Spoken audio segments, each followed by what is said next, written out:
Meritocracy. Seems like a great idea, that we could just play by the rules, work hard, and be rewarded for our efforts. And that anybody who doesn't work hard would just be over here on income and success and things like that, even happiness. Most people would probably be kind of average, right? You take a whole bunch of people, well, that's what average means. It just means kind of normal. And then, of course, some people would work really hard and probably with a little bit of extra ability or naturally given talent, they'd be able to achieve quite a lot. And we'd have more or less a fair system. But in the real world, does it really work out like that? We have 68% of the people just kind of in the middle of this normal curve. About 95% of the people within 2 standard deviations, and then only a very few, 99.7%, fall either very highly on the scale or very low on the scale. Well, I think not. And statistics and income, for one, shows us that it's not really true. Well, first of all, if we look at these 2 pictures, we've got a normal curve here, approximately or absolutely normally distributed data. And then if we look at the income distribution across the United States, we can see these 2 curves do not look the same. We've got nearly everybody over here, most of the population at $75,000 per year or less, household income. And then it just kind of tapers off until we get to this $200,000 mark, and it shoots back up again, where we've got about 10% of the population that make $200,000 or more. And then we've got about half the population that makes $75,000 or less. And we've got maybe about 30% of the population, just estimating based on what these bar graphs look like, that make $30,000 or less. Well, that is not normally distributed data. And does that mean that these people work exceptionally hard and that these people don't? Well, anybody who knows anything about what's necessary in life as far as services go, and anybody who knows anything about hard work knows that, well, farmers, for example, let's take on the U.S., maybe farmers in the U.S. Are mostly big operations that use big machinery, but worldwide, I think we can assume something similar to this. Obviously, this is unique, but we can assume something similar, where most people fall on the lower end of the scale. Farmers work very hard every day. Construction workers, a lot of construction going on in the U.S. They're not making so much money, but they work very hard every day. And then people who sit behind desks and don't do a lot of physical work are the ones who end up being on this end of the scale. So I guess it depends what we mean by work. But I think we can infer, at least from the shape of the data, that we don't have normal distribution. And we can't then make those standard deviations such that 68% of the data would fall within one standard deviation and 95% of the data would fall within 2 standard deviations of the mean. Because, for example, in U.S. metropolitan areas, the mean income is about $72,000, but then the standard deviation is even greater than that. That doesn't make any sense.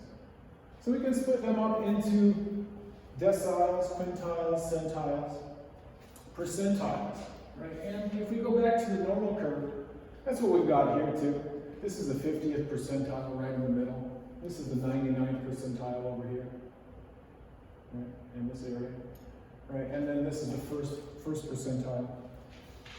And so when we look at the income distribution, the median would be the 50th percentile. Half of the people fall to the right, half of the people fall to the left in terms of income.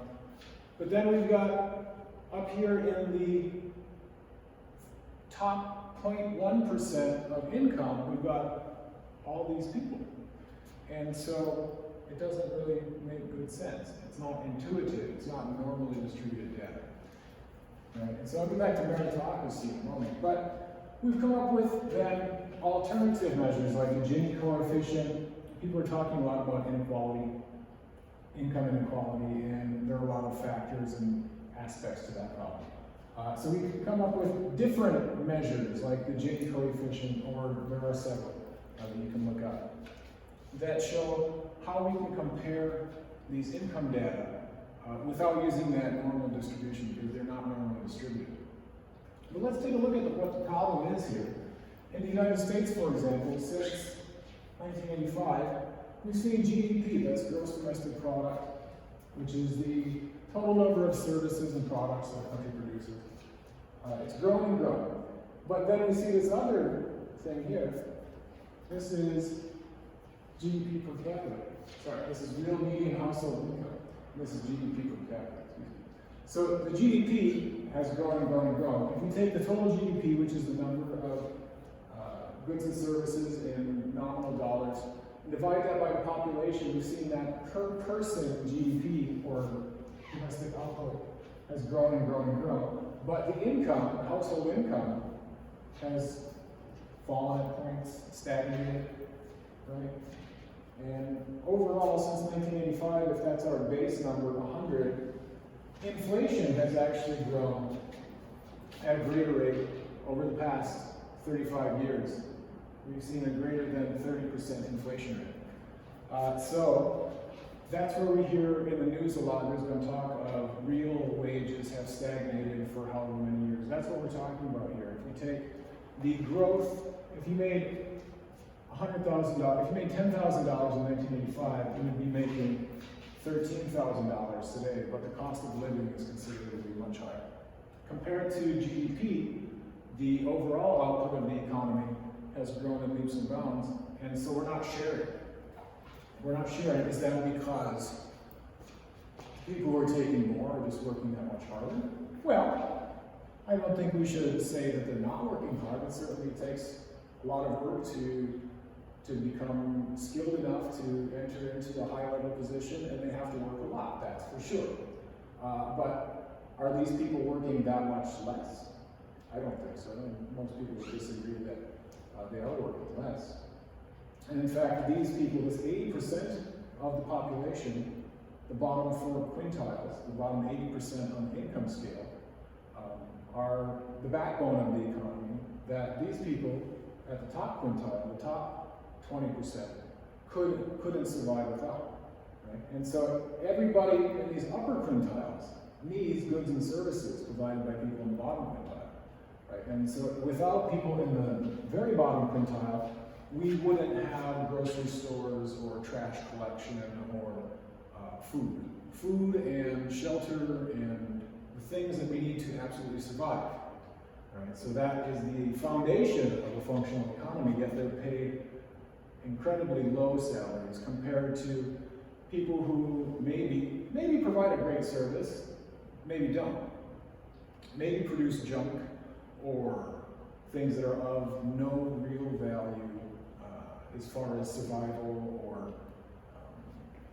adding benefits to the overall economy. There are a lot of people in the top who make great things, who do great work, and there are also a lot of people at the bottom who are essential and don't get paid for it. So let's look at the lower income limits for each fifth or quintile in the top 5%. So this is the lowest amount of money that somebody makes to be in one of these groups. And we can see that they kind of started out the same back in 2015, right? And you can see that as you go up in quintile, right, the highest earning people are making considerably more. And it looks like an exponential growth, right? It's not linear growth, it's exponential growth, right? Where it's multiples of the lowest salary by the time you get to the 95th percentile here. The minimum number you need to be at to be ranked in the top 5% of income. Right, so we started out here and they are tightly grouped, and in the bottom quintile they are still tightly grouped in 2019. And then here at the third quintile, the 60th percentile, they are slightly less tightly grouped, but there isn't a whole lot of spread between years. As we move up and up, we see these diverge remarkably or significantly, meaning that the income distribution among the top 5 percentile has only increased over the years, right? And so here I've represented the percent of the lowest top 5 earnings. So in 2019, the bottom quintile, that's these people, the people who make the lowest, made about 10.5% of those who are in the highest level. And that's roughly the same as it was in 2015. Between 2015 and 2019, these people actually make less. In 2015, they made 20.2% of the highest earners, and in 2019, they made 19.8%. So their share of income actually decreased. The bottom quintile, bottom 20% stayed roughly the same. In the next quintile, that's the 60th percentile here, they were making 33% what these people made in 2015, and now they make 32%. So the ratio of their income to their income has decreased, right? So relative to these people are moving ahead. We see that with the dispersion here of their group compared to the others. These are more tightly grouped, these are farther apart, meaning they're earning more faster. And finally, same thing here between, in 2015, 2015, so the trend continues. In 2015, the people in this income group, which maybe you're not too concerned about since they already make a lot of money, they were making a greater percent of these people's salaries. Still only half, whereas these people are making 10%. And that would be like the standard CEO versus hourly labor comparison, which a lot of people think isn't fair. And it wasn't that way back 50, 60 years ago or something. Certainly wasn't that way 100 years ago. Well, maybe 100 years ago it was. But in the interwar period, it actually shrunk. Income distribution of households by race. So one common thing coming across in socioeconomics and politics is the idea that race and income are correlated, and they absolutely are. You see that across the statistics. It's very clear that if you're looking at all races, that's the dark blue, right? Distribution under 50,000, we got 37% of all people are making less than 50,000, 29% are making between 50 and 100,000. This is a wide spread. And so the number goes down, down, down, down, and then up slightly between these two groups. 200,000 plus, so maybe it's because this is just 200,000 plus, and then sky's the limit as far as income goes. Whereas these are $50,000 increments here. But among black people, that's the light blue, 53%, that's by far the largest lower income group. And then serious decline here into that middle, that high middle, and then even lower here, lower. And then up here we're talking about mostly the athletes, and then some IT tech entrepreneurs and things. But I suspect that that is significantly influenced by the number of African-American athletes. White people, we still have the most common income group is under 50,000, and then it decreases slightly for this one, decreases again, and then increases, following the same trend as the other racial groups. The one difference here is Asian folks, 25% earn this low. That's by far the least. Now we should say that white must then include Hispanic, right? In Census Bureau surveys, they'll often bifurcate white into white only and then white non-Hispanic, and Hispanic. So there's something missing from this, but it's a good starting point. Asian people, that's, I think we're saying East Asian, but it could include South Asian too. In the US, we tend to think Asian, we tend to associate Asian with East Asian, whereas in England, I think they would probably have a picture in their head of an Indian man or a South Asian or Pakistan. So you got the lowest in the lowest group here, and then increases in the middle group, and then only slightly different for these upper groups, and then back to 18%, the same number as in this $100,000 range. And so you can see racial differences. That's the main idea here in this graph, in that bar graph. Right, and so in 2019, by race, we had white non-Hispanic. There's that term I mentioned just a moment ago. White non-Hispanic was not the top earning racial group. Asian was the top earning racial group. followed by white non-Hispanic, and then Hispanic and black. And we can see some difference here in each quintile, only increasing except for these two groups, which are nearly parallel in their growth, and then blacks close the distance here in the highest income group. Again, I suspect that athletes are affecting the highest income group. Whereas for the rest of the trend, we're seeing that dispersion with different races earning different amounts. And so if we then compare the races like we did with income groups, then Asians are making the highest, and again, I think we're mostly talking about East Asians in the United States, but I'm unsure about what the semantics of Asian racial category is in the census. So 80%, or white folks, white non-Hispanic are making 80% of what Asians are in this category, making 78% here, 79% of Asian salaries here, and 81%. So it's pretty even across the board, around 80%.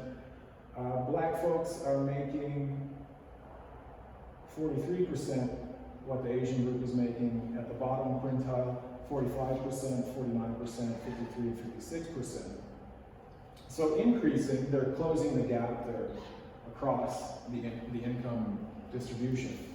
And then Hispanics are 62, 58, 57, 58, 57. So pretty flat. And again, we can see that that pans out here in the graph as the growth in Hispanic incomes does not keep up with other racial groups, such that black and Hispanic incomes at the highest level are pretty much the same. Here's that same graph for 2002. So we want to compare them. Here's 2019, here's 2002, and here's 1973, at which time the census was not taking stock of Asian social economic data.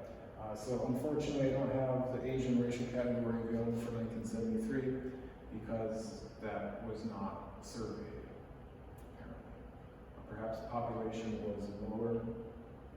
Perhaps there are other factors, I don't know. And so we've got Hispanic in the bottom, 1973, followed by black, and then white non-Hispanic. And you can see that Hispanic wages were almost flat. There's very little growth here, right? The top quintile of Hispanic wages was set at just over $20,000 in 1973, whereas the top income for black Americans was over $100,000, 110, and the top for white Americans was nearly 160. And so you can see for Hispanic Americans back then, I suspect mostly farm work and wage labor. And that has increased by 2002. Average incomes among all Hispanics had surpassed black Americans. So the story here for black Americans is that growth did not keep up between 1973 and 2002, whereas Hispanic Americans increased their salaries. White Americans white non-Hispanics seem to have had roughly the same growth curve through the same periods, right? So not as much change as experienced by Hispanic Americans. And so the story is obviously a lot more detailed than just a few graphs, but we can get a quick glimpse of what's going on, what all of this might mean. Okay, so this is the larger theme, beyond racial economics. We've heard a lot about top 1%, top 0.1% by politicians and economists and other interested people. So here's the estimated share of national income earned by the top 1%. You can see, I mentioned a moment ago that about 100 years ago, it was in fact pretty wide. So the top 1% was earning 20, 25, almost 22% of the income, and then decreased. I said interwar, she said post-World War II. Here's the interwar period, which was quite high between World War I and World War II. And then after World War II, in the 50s and 60s, through most of the 70s, it actually declined. And that's due to increasing middle class. The middle class really came about, was invented in this period here. And unfortunately, I think we can at least assume from casually assume that Black Americans and non-white Americans were largely excluded from that middle class boom, certainly prior to the Civil Rights Act. In the 1970s, there were a lot of legal changes which aimed at diversity and inclusion, but we didn't really see that take full hold until just recently, at least in popular culture. And if you read the news, I think there's evidence to suggest that there's still a lot of room to go. There's still a lot of ground to make up there. So we saw income inequality actually dip in the 1950s, 60s, and then come up through the 80s. Deregulation in the Reagan period, deregulation of banks and stock exchanges and things certainly had a lot to do with that. We see consistent growth of inequality through Reagan, Bush 1, Clinton, Bush 2, and Obama years there, and then into Trump and it kind of flattened out.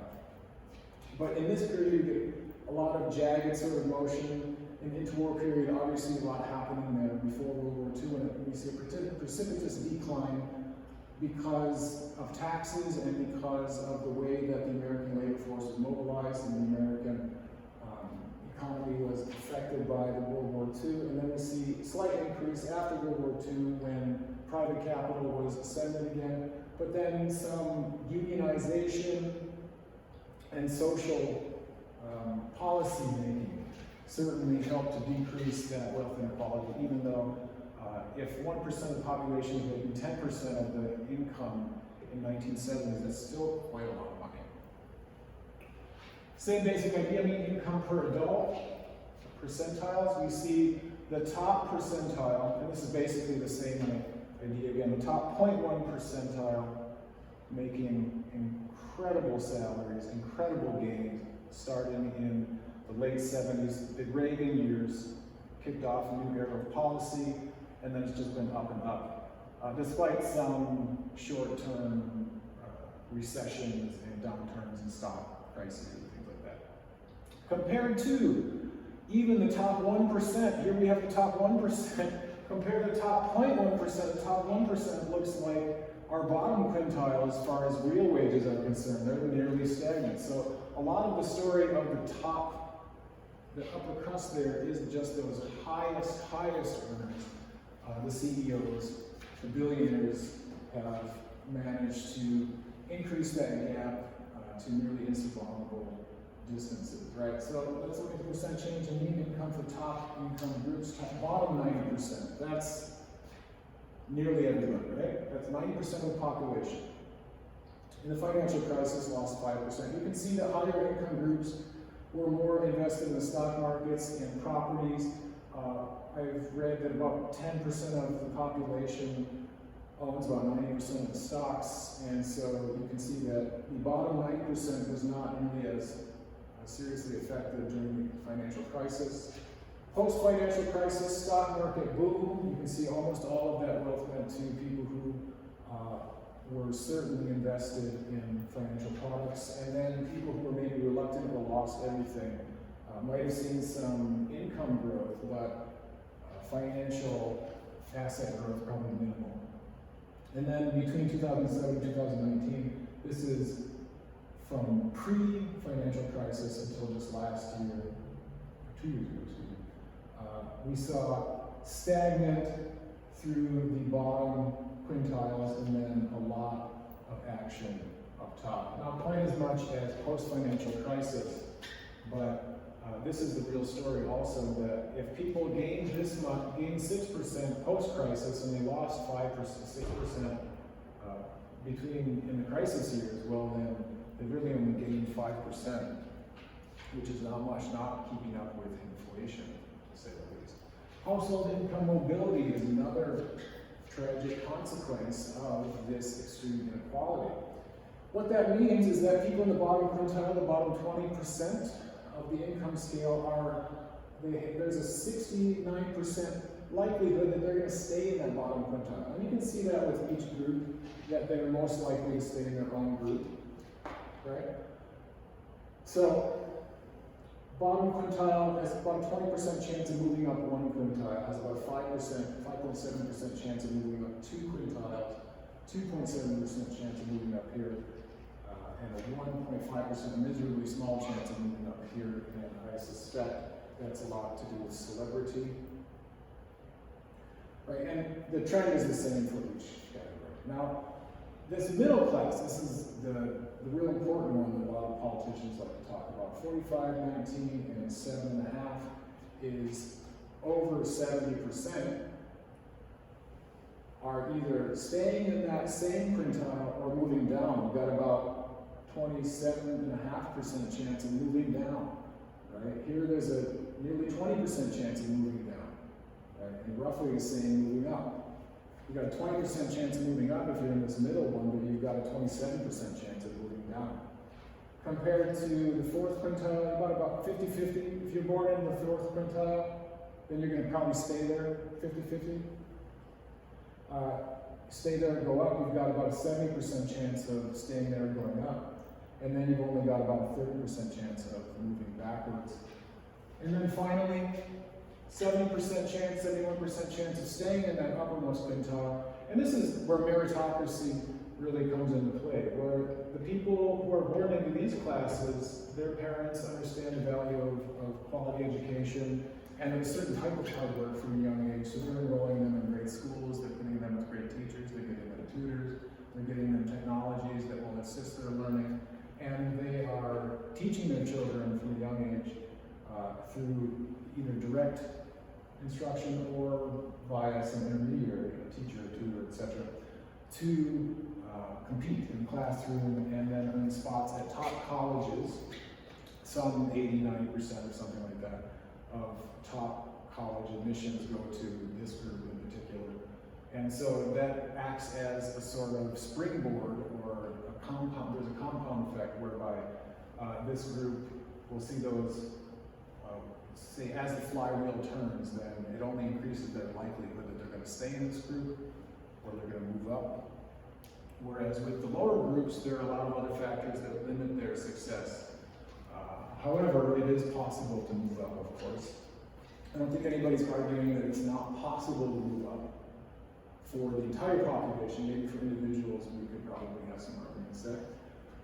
Class mobility, again, shows children with greater incomes than their parents. This has been the classic story of the American meritocracy, that if you work hard and play by the rules, then you are going to get what you deserve and you're going to do better than your parents, right? But we see here from Raj Chetty, The Fading American Dream is the name of the article, Trends in Absolute Income Mobility since 1940.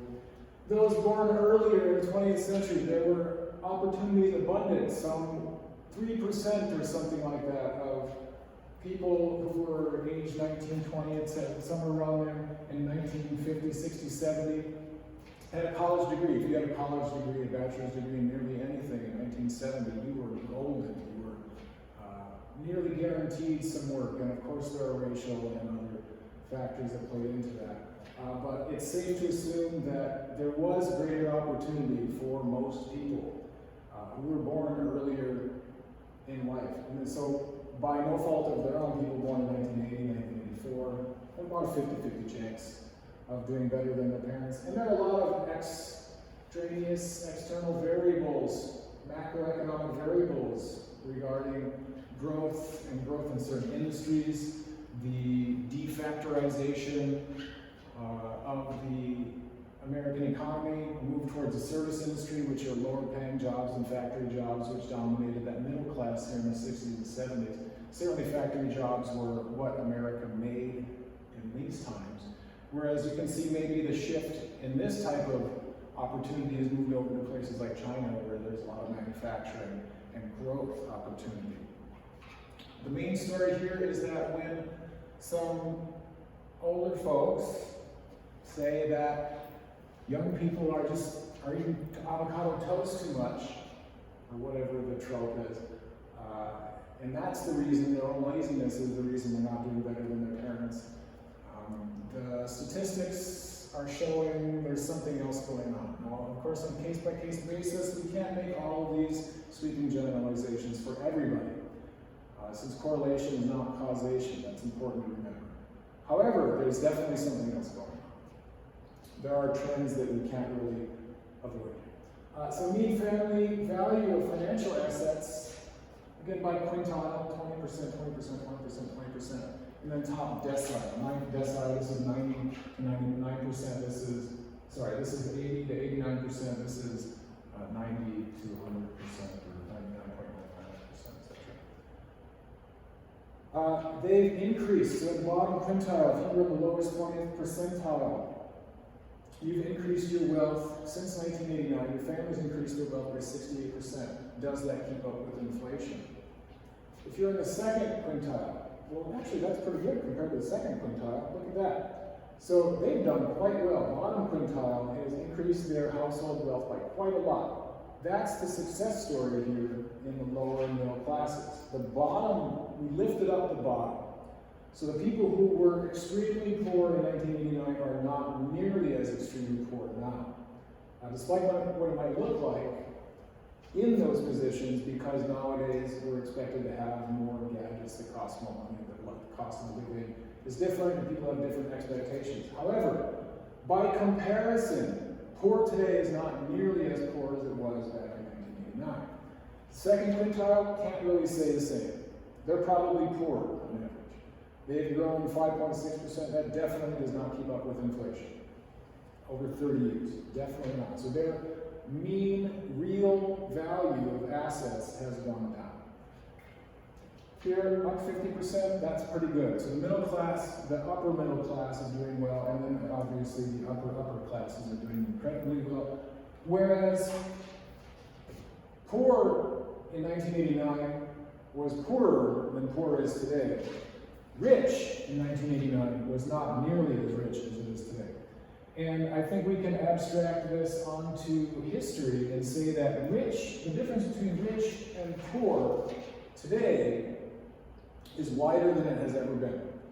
Back in 500, 1,000 years ago, everybody was subject to certain physical limitations, i.e. you couldn't fly around the world and visit many different countries and go for medical treatment and get all of the most expensive advanced things at the flash, at the push of a button. Whereas if you're rich today, you can. But if you're poor today, especially globally, in the United States, poor is not nearly as poor as globally. Globally, the poorest today are living at roughly the same level as people did a long, long time ago. So poor yesterday is poorer than poor is today, and rich yesterday is not as rich is today. Average income percentile of adults whose childhood household income was in the 1050s. 90th percentile by race and Hispanic ethnicity. For white people, if they were born into the 10th percentile, they generally rose to the 41st percentile. If they were born in the 50th percentile, they rose mildly. And if they were born in the 90th percentile, on average, they actually decreased their wealth. So the poor came up on average, and the rich had to work harder. And the same goes for all of these different groups. If they were born in the 90th percentile, their average income has come down. Perhaps that is because the top 0.1% has then been taking up so much more of the value. Compared to white people, if they're born in the 50th percentile, they rose to the 54th percentile. That's roughly the same. Asian people grew slightly higher, almost to the next quintile. Black, Native American, and Hispanic value fell. Blacks by the most. If they were born in the 50th percentile, half are making more, half are making less, or half have more, half have less. They average wealth actually decreased to nearly 40%. Roughly the same for Native Americans and Hispanics, decreased just slightly. For white and Asians, the poorest came up quite a lot for blacks and Native Americans. Blacks actually came up more than Native Americans. That's the worst outcomes in wealth growth from what years are we? For between generations. So this is intergenerational wealth mobility. Coming up in the bottom 10th percentile, they still increase, but not as much as the other groups. So what does this all mean? Well, there's a lot of politics going on these days, and a lot of discussions about if it means anything, if there are reasons other than that individuals are responsible for their entire lives without qualification. What we can see, the facts are that the middle income has decreased, the upper income has increased. The facts are that in 1970, there wasn't as much a gap between the bottom and the top as there is today. Right? The fact is also that people's opinions suggest that it's hard to read because of the lighting in here. The facts are also that individuals with high school diplomas, women with high school diplomas, and African American women with high school diplomas don't do as well on average as all people. So women are worse off, and African American women are worse off than all people together, and women in general. All individuals with college degrees, women with college degrees, and African American women with college degrees, same story. On average, African American women are not doing as well as women in general, who are not doing as well as people in general. So, race is correlated to lower economic outcomes. Why? That's a whole other story. There are a lot of reasons. Growth alone isn't enough. When inequality is high, mobility suffers. So let's move away from the reasons. We can speculate and we can come up with great ideas, and then we can find data that support our ideas. We can find data that support other ideas. But let's look at the effects of that wealth inequality. Rather than traveling back to what the cause is, let's look at the effects and then maybe try to do something or try to think about how to alleviate those effects rather than getting caught up in the causes over which there is the most controversy. So, percent of U.S. children in each cohort who earn more than their parents, going down, right? So, Black people, racial minorities, and women less likely to make as much money as white people and men. And then across the board, intergenerational mobility is trending down. So while poor today isn't as poor was before, there's still some reason to be concerned because rich today is so much richer than it was before. So much richer. Right, so what can we do about these effects? We know that there are correlations and that there are effects. These are provable. We can argue about if it's the sinful heart of man that creates the conditions, or if it's a legacy of bias and racial bigotry and sexism and things that have caused this. And obviously we can draw a straight line between history and today. However, since we're operating today and cannot change the past, then we should try to do some forward thinking. While discussing the causes, we should think about the effects and how to minimize those effects as easily, as efficiently, and as pragmatically as possible. So let's look at opinion. Most people say that there's too much inequality and the government should raise taxes on the wealthy Americans. Well, there is a solution. A lot of problems, a lot of reasons the problems exist. Problems are complicated. We need a solution.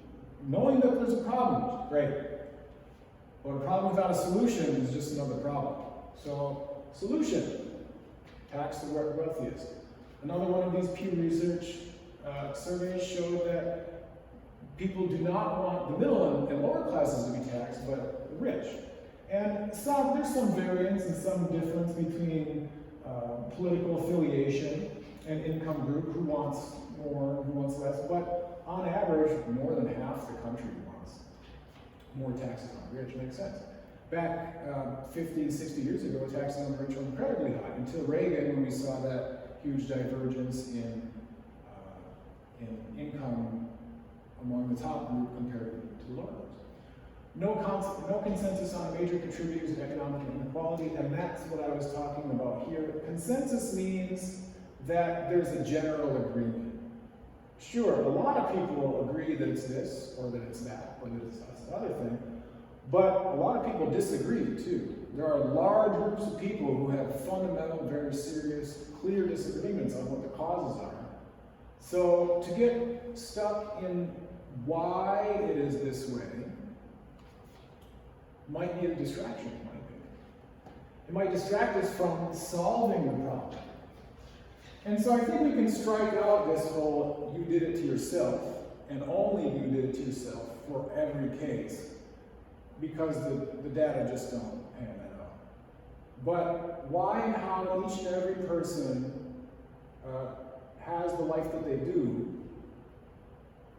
maybe isn't as crucial to talk about in perpetuity over years and years and years as is just coming up with solutions to help people get out of that situation should they want to. And I think most people want to get out of poverty. That's intuitive. Corporations should have a lot of responsibility in reducing inequality, right? So the federal government, large corporations, state governments, wealthy individuals actually rank lower. So there's this idea that, well, we shouldn't have the government do stuff, which is a very weird idea. I'm living here in Saudi Arabia, because the government is just like the answer to everybody's problem around here. Whereas I've heard a lot of other folks say, who are in favor of small government, even though the government budget never really gets smaller, no matter who is in power. Small government defenders say that, well, it should be on the private sector, and that if we tax the people, then they're not going to be as likely to give, and then charity's going to go down, as taxes go up, and the government's just going to waste the money, and so on. Now, it seems that that is not the most popular opinion. And direct assistance to the poor, seen as a better way to address inequality. Give direct assistance, meaning invest in education and job training. Invest in education and job training. Among those who say there is too much economic inequality, percent saying in order to address economic inequality in this country, it would be better for the government to, okay, this is cut off. To give direct assistance? No, that's not what most people are saying. Only a few people are saying that. So all this talk about, well, but if we give away food stamps and people aren't going to want to go work. Nobody's talking about giving away everything, but education. Education and job training seems to be a very popular thing. And so by giving people the tools to do well, like going back to the high income groups whose parents were able to provide that money to send their kids to schools where they would get that education and job training such that they would develop the skills necessary to compete in a 21st century economy. The folks over here don't have that extra money or even time. They might be working 2 jobs. Or whatever the story is, they're not in a position to provide that type of lifestyle for their children compared to these kids, compared to these parents. And so, to even the scales, the government and corporations and state governments and such should then provide educational opportunities and job training for these people, which these people are doing privately. So public, private, you can have both. Public option for the people who don't have the money to do it privately. If they want to do it privately, great. But if they can't, right? If they can't, then they need that public option. So there's a lot going on here with statistics and graphs and bars and numbers and correlations and intersectionality and all these different things. And it's really important to stay up to speed on what's going on rather than get caught up in the emotion of it all, or a certain political affiliation, or just go with what your uncle's saying, or whatever that might be. So if you look at the numbers and kind of try to stay back and demonstrate a little equanimity, don't go with the first thought that comes to mind, try to figure out what exactly is going on here, and then listen to a whole bunch of other sources, and just look at what all of these different public and private and academic people are saying that that is very, very similar. Right? We're seeing trends, and there are some options and solutions available, and people, when given the opportunity to express their opinions, might do so. And you might be surprised at what they actually think. Because it's pretty obvious if you just put this up in front of most people and say, well, these people work harder than all these other people. They're not going to like that idea very much. And if you say, well, these people get paid 5,000 times more than these people because, well, they're just worth more. People aren't going to like that very much, and they're going to like it because it's not intuitive, because it's not real. And so the idea of meritocracy, while great on the SAT, this is exactly what SAT scores look like. But SAT scores look like that. Coincidentally, the people in this group over here are in that rightmost category.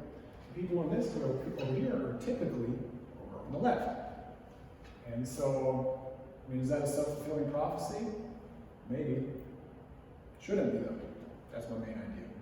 We've got some options, we've got some solutions to the problems available. We should exercise our ideas, our rights to speak, and think clearly and openly, and not judge each other so much just because we have different opinions. Try to rely on the data, rely on professional opinion, rely on statistical inferences to guide us rather than just those core emotions or religion or spiritual beliefs, things from a bygone era that perhaps we've seen doesn't really exist anymore. And maybe we can try to get back to this point. That's the main goal here. Maybe just try to get back to this point. Okay? Thank you.